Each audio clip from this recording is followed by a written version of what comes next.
This problem involving systems of equations is less than straightforward.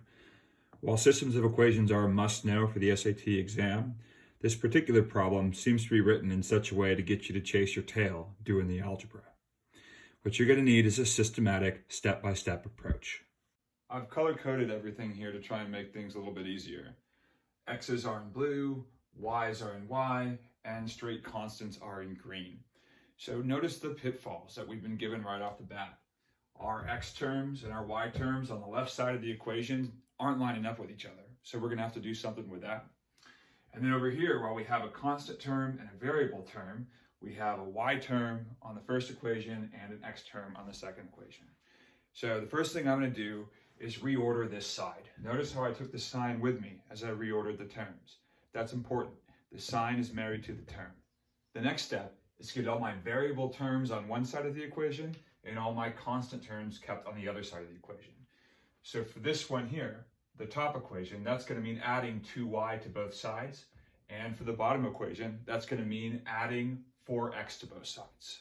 By adding 2y to both sides of the top equation, the negative 2y cancels and we get a 3y. By adding 4x to both sides of the bottom equation, the negative 4x cancels and negative x plus 4x becomes 3x. Now we've got something we can work with. All of our variable terms are on the left side. All of our constant terms are on the right side. Our x terms are lined up. Our y terms are lined up. The only thing left to do is to create a situation where you can eliminate either x or y, so we can use one to solve for the other.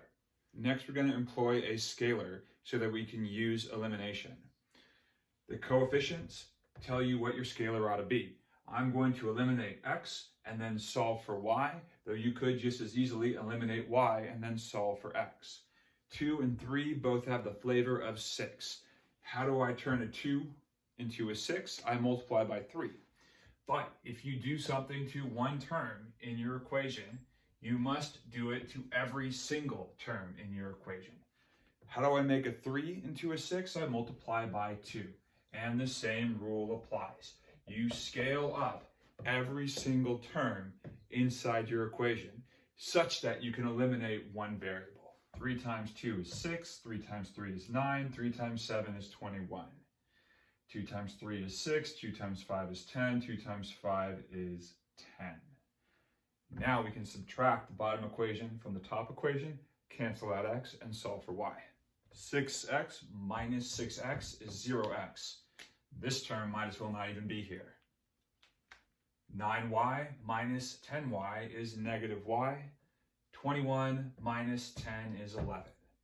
And if negative y is equal to 11, then positive y is equal to negative 11. Having found our value for y, we can use substitution to find the value of x. 9 times negative 11 is negative 99. From here, add 99 to both sides, and finally divide both sides by 6. Knowing that y is equal to negative 11, and now knowing that x is equal to 20, we've got all the information we need to answer the question we were actually asked. Y plus 1 over x is equal to negative 11 plus 1 for negative 10. X is 20. Negative 10 over 20 reduces to negative 1/2. So let's review. If you're given a disorderly systems of equations like this, the first thing you want to do is put it in order so you can work with it. Apply the basic rules of solving equations to line up the variables and the constants. Once you've got it in this form, it's going to be a lot easier to work on. But before you can go about performing your elimination, in this case, you have to apply a scalar. You need the coefficient on x or the coefficient on y to be the same. Once you've applied your scalar and you've got your coefficients the same on one of the variables, you're ready to use elimination. Elimination got us a value of y, substitution got us a value of x. And after all that work, then and only then, were we actually ready to answer the question that we were asked. Notice how well our answer choices were chosen. The value of y is a, the value of x is d, but the correct answer is b.